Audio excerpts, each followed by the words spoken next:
People have wondered who I really am. You know, the portrayal of me, I'm a bad guy. But no one really knows me. Yeah. It's not my fault that I happen to be a self-made billionaire!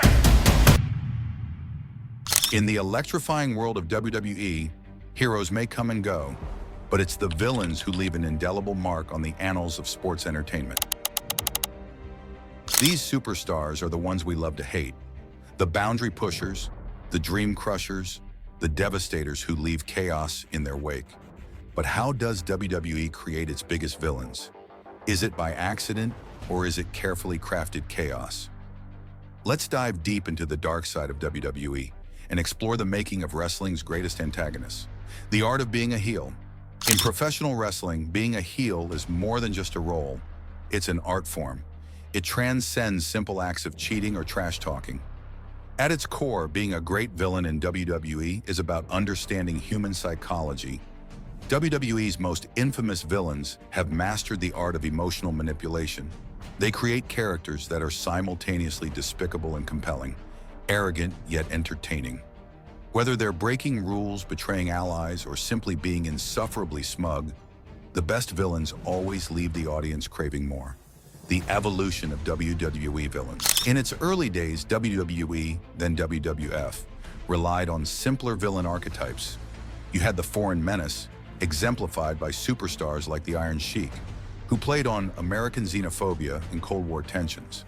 The Iron Sheik's feud with Hulk Hogan in the early 1980s set the stage for Hulkamania and defined the hero versus villain dynamic for a generation. Then there were the trash talkers like Roddy Piper, whose sharp tongue and cheap tactics made him the ultimate bad guy. Piper's antics, including smashing a coconut over Jimmy Snuka's head on Piper's Pit in 1984, showcased how a villain could use both words and actions to infuriate fans. The new generation pushing boundaries. As wrestling evolved in the early 1990s, so did its villains. Superstars like Shawn Michaels transformed from beloved pretty boys to arrogant heels. Michaels' formation of the clique behind the scenes and his on-screen persona as the leader of D-Generation X pushed the boundaries of what a villain could be. Cocky, irreverent, and often more entertaining than the heroes. The Attitude Era, blurred lines and corporate evil. The late 1990s saw the arrival of the Attitude Era, where the lines between good and evil blurred like never before. Stone Cold Steve Austin became a beloved anti-hero, breaking rules and defying authority while being cheered by the fans. But on the flip side, you had the emergence of Mr. McMahon, arguably one of WWE's most infamous villains of all time. Vince McMahon's transition from commentator to on-screen character as the evil, manipulative boss was a stroke of genius. His feud with Stone Cold Steve Austin, which began in 1997 and peaked at WrestleMania 14 in 1998, McMahon's character was the ultimate authority figure, the embodiment of corporate evil that fans loved to hate. The Montreal Screwjob in 1997, where Bret Hart was legitimately deceived in his final WWF match, blurred the lines between reality and fiction.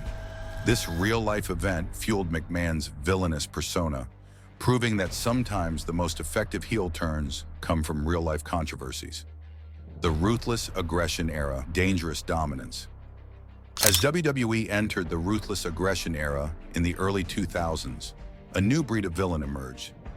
Superstars like Brock Lesnar and Randy Orton weren't just heels because they cheated. They were heels because they were legitimately dangerous.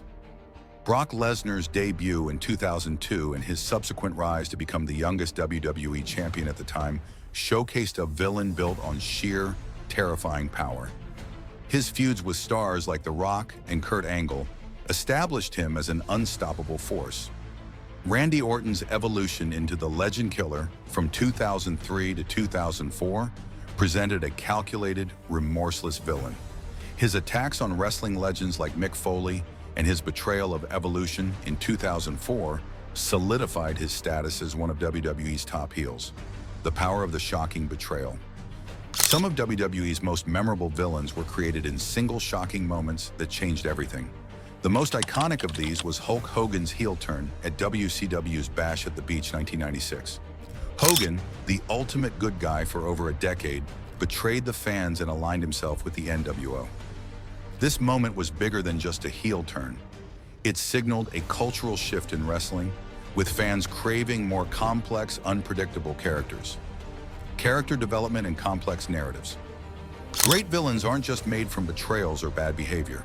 WWE invests heavily in character development, creating complex backstories and multi-layered personas that keep fans engaged. Consider the transformation of Bray Wyatt into The Fiend in 2019. This wasn't just about a creepy mask or violent attacks. It was a deep psychological exploration of a broken man seeking vengeance on the world. The Firefly Funhouse segments added layers of complexity to Wyatt's character, mixing childlike innocence with underlying menace. Another example is the slow-burn heel turn of Roman Reigns. For years, WWE pushed Reigns as the company's top babyface, often to fan resistance.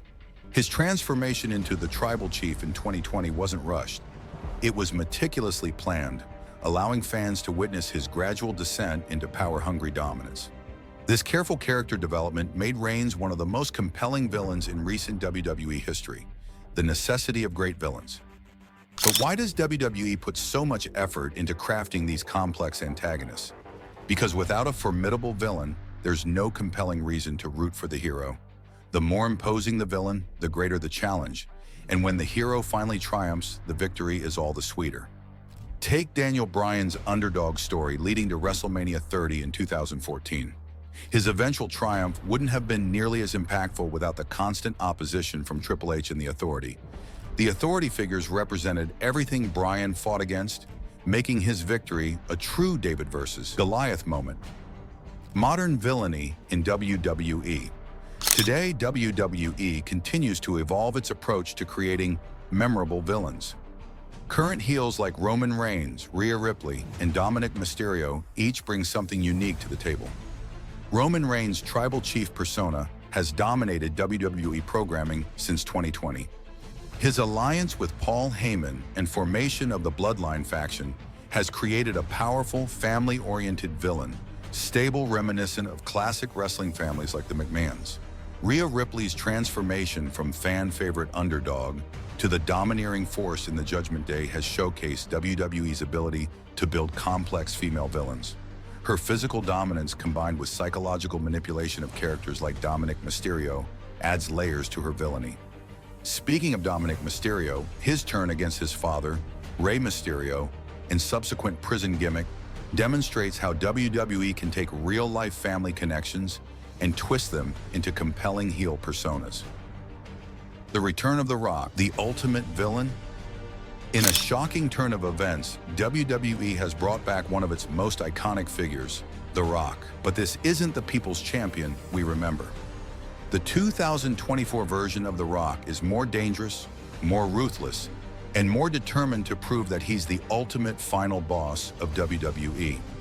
Once beloved by millions, The Rock has now embraced his dark side, showing the world that even legends can fall from grace. His surprise return at the Royal Rumble, where he attacked Cody Rhodes and aligned himself with Roman Reigns, sent shockwaves through the wrestling world. As the ultimate heel, The Rock isn't just looking to win matches, he's looking to crush the dreams of an entire generation of WWE superstars.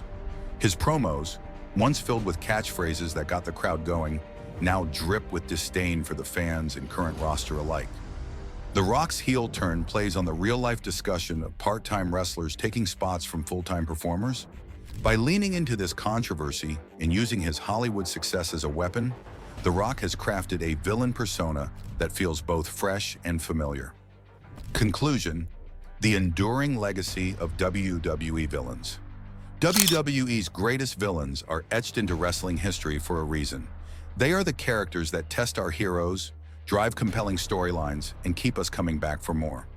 From the foreign menaces of yesteryear to the complex, psychologically driven heels of today, WWE has continually refined the art of creating unforgettable antagonists. As we look to the future, with The Rock now standing at the top of the mountain as WWE's ultimate villain, as long as there is WWE, there will be villains pushing the boundaries, shocking the fans, and leaving their mark on the grand stage of sports entertainment. And we, the WWE Universe, wouldn't have it any other way.